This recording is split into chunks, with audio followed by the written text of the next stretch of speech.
Hello and welcome. Today is that of Thursday, the 12th day of June 2014. Welcome to today's video log. My name is Derek and video is called Trusting Your Instincts. Before we get into the instincts of what they are, quick market update. The price of silver and US fiat currency has broken past the $19.50 level US or $21.25 Canadian.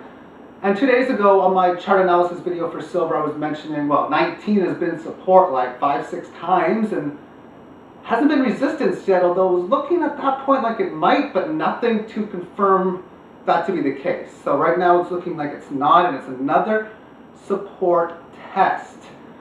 2 weeks ago, I purchased 25 maples, a tube of them, on the day of the bottom, and the price was $5.88 Canadian, not counting shipping. Now today the price would be $6.08.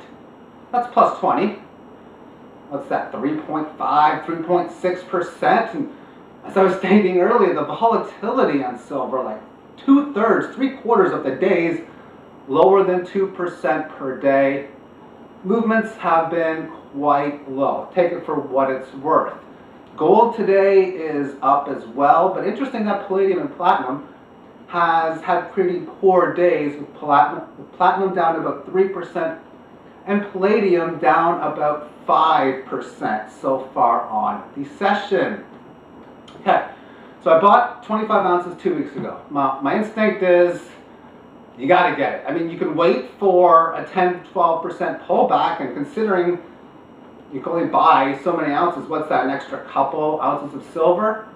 It goes higher, maybe you lose it on an ounce or two. So I bought yesterday, I bought 17 ounces and a bunch of supplies.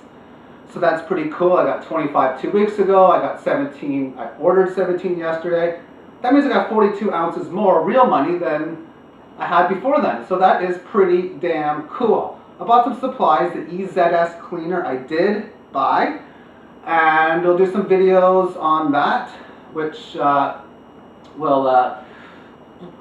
might be a week or so before the delivery, so at least that long before I can start doing it. I also noticed that the empty tubes for the 1/4 ounce walking liberties are pretty much a perfect or close to a perfect size for the Canadian and most likely American half dollars. I really don't have many American half dollars worth rolling up, but I have quite a few Canadian ones.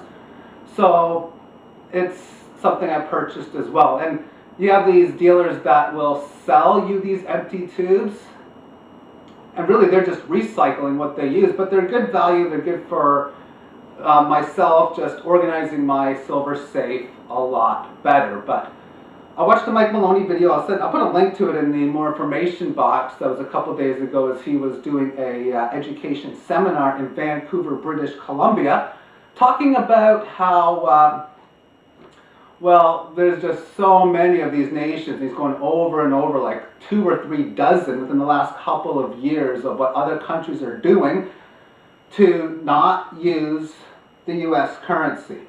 I'm noticing people people generally are waking up surely, but very slowly. A couple days ago, I'm at a chip truck having lunch, and the conversation got towards gluten, and I mentioned, well, I'm not gluten-free, but I eat maybe 80% less than what I was eating years ago. And then he said exactly what I say, or I've been saying, and that is, it's not only the gluten, it's the GMOs and the pesticides and all the stuff that they're adding to it. And okay, so this guy seems to be a little bit awake. I'm thinking we talk a little more about Monsanto, and near the end I stated, well, you know, the word fiat currency, it's either you know it or you don't. And then he was talking about, oh, the money makers and all the scams, and he was well familiar with it. So there's a few people that are understanding the situation, but I do realize part of my instinct is there will come a day where there is going to be a mad rush for people getting into gold and silver.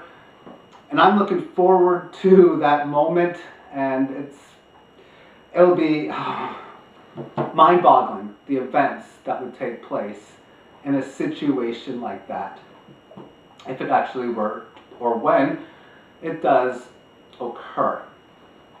So I'm not going to try to wait for like a 12% dip so I can get 19 ounces instead of 17, and risking the fact that I can go up 12% and then get 15 instead of 17. Really doesn't make much of a difference either way. I've added 42 ounces to what was already a good supply of money, and that's what you're doing. It's not how much they're worth per ounce, but how many ounces, how many pounds in which that you have. That to me is what the real important issue is within it.